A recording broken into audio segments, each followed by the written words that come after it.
सास नंद पसीना बहाए, बहू रानी आराम फरमाए।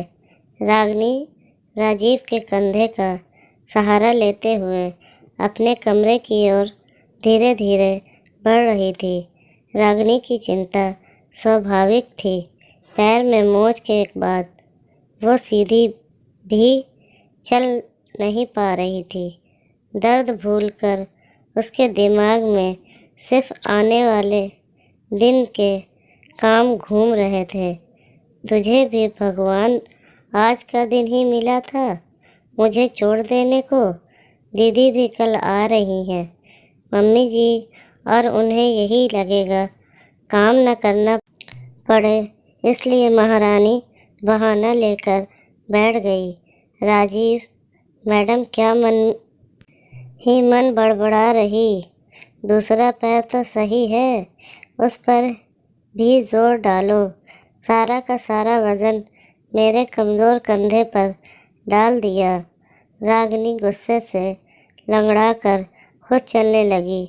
जब से शादी करके आई हूँ, घर की सारी जिम्मेदारियों के बोझ मुझ पर डाल दिए गए हैं।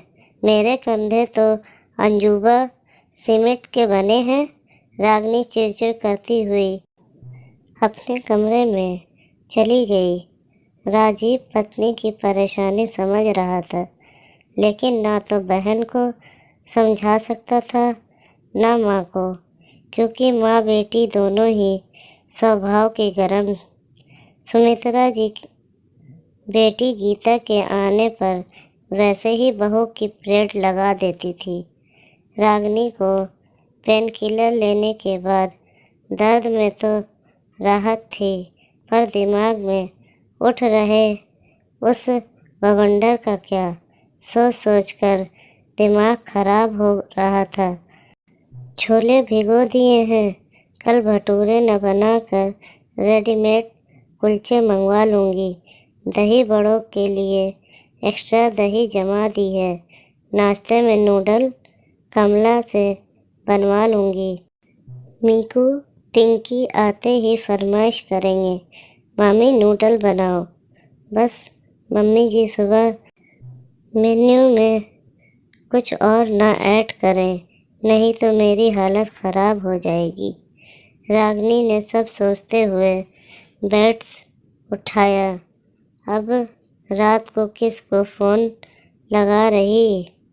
राजीव कमला को कल वो छुट्टी कर गई तो मैं क्या करूँगी।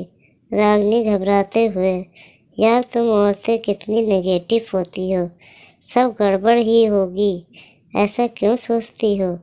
कई बार कहानी में अच्छे ट्विस्ट भी आ जाते हैं, सो पॉजिटिव रहो और चुप कर सो जाओ। राजीव ने रागिनी से फ़ोन लेकर अपने पास रख लिया। बस जिसका डर था वही हुआ। रागिनी को ज़्यादा सोचने से नींद देर से आई। अलार्म बजता रहा, उसने सुना ही नहीं। राजीव के आईने के आगे तैयार होता देख, हे भगवान क्या बज रहा है, आपने मुझे उठाया क्यों नहीं। रागिनी झटके से उठी, पैर ज़मीन पर रखते ही चीख निकल गई, ओए माँ। राजीव इसलिए नहीं उठाया, सोचा जितना आराम करो उतना अच्छा। ससुराल में आराम नहीं, आराम हराम होता है। रागिनी ने उठने की कोशिश करते हुए कहा। रागिनी धीरे धीरे रसोई में पहुंची। कमला ने बच्चों को दूध गर्म करके दे दिया था। सुमित्रा जी छोलों की सीटी लगवा रही थी। दही बड़े की चटनियाँ बन चुकी थी। नाश्ते में बड़ों के लिए पोहे और बच्चों के लिए नूडल बन चुके थे। रागिनी ने आंखें मसली। उसे अपनी किस्मत पर यकीन नहीं हो रहा था कि उसकी अनुपस्थिति में इतने मैनेजमेंट के साथ काम हो रहा। बहू अब पैर का दर्द कैसा है। ठीक हूँ मम्मी जी। वो फ़ोन इन्होंने अपने पास रख लिया। सो अलार्म नहीं सुन पाई, नहीं तो आपको इतनी तकलीफ़ नहीं होती। नहीं, ऐसी कोई बात नहीं। अब तुम बच्चों का डिब्बा पैक कर दो। राजीव और पापा जी को मैं चाय के साथ पोहा दे रही हूँ। रागिनी को समझ नहीं आ रहा था आज हो क्या रहा है। चोट मेरे पैर में लगी है या मम्मी जी के दिमाग में। बिना किसी ताने तुनके वो चुपचाप रसोई के काम कर रही है। गीता अपने बच्चों के साथ पहुंच गई थी। सबने साथ बैठकर नाश्ता किया। गीता का व्यवहार भी आज अलग था।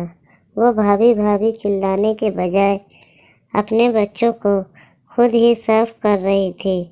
इतने में अविनाश जवाई जी अपनी माँ और बहन को लेकर आ गए। सुमित्रा जी गीता के ससुराल वालों की खातिरदारी में लग गई। गीता माँ के साथ में दही बड़े तलने को जाने लगी। रागिनी के सोफे से उठते ही, अरे बहू तुम आराम करो, मैं गीता कर लेंगे। आखिर बहू भी तो घर का ही सदस्य है। उसकी तकलीफ़ में उसका ध्यान रखना ससुराल वालों का फ़र्ज़ है।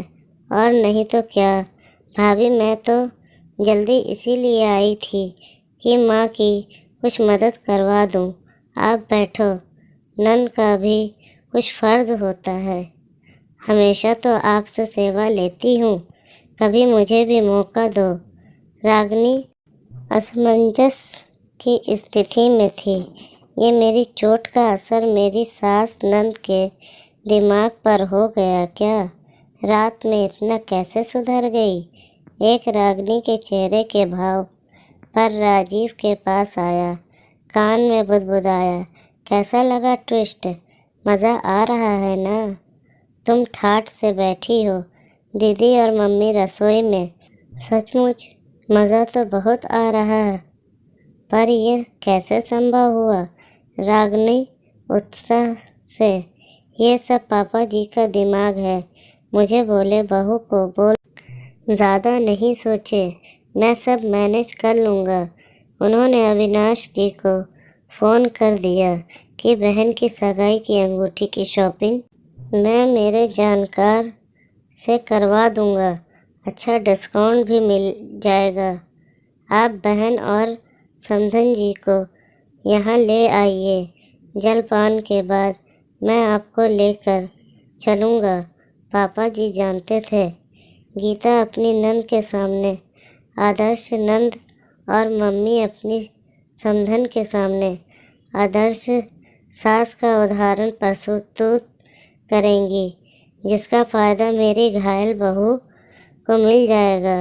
ओहो, पापा जी बड़े पहुँचे हुए खिलाड़ी निकले।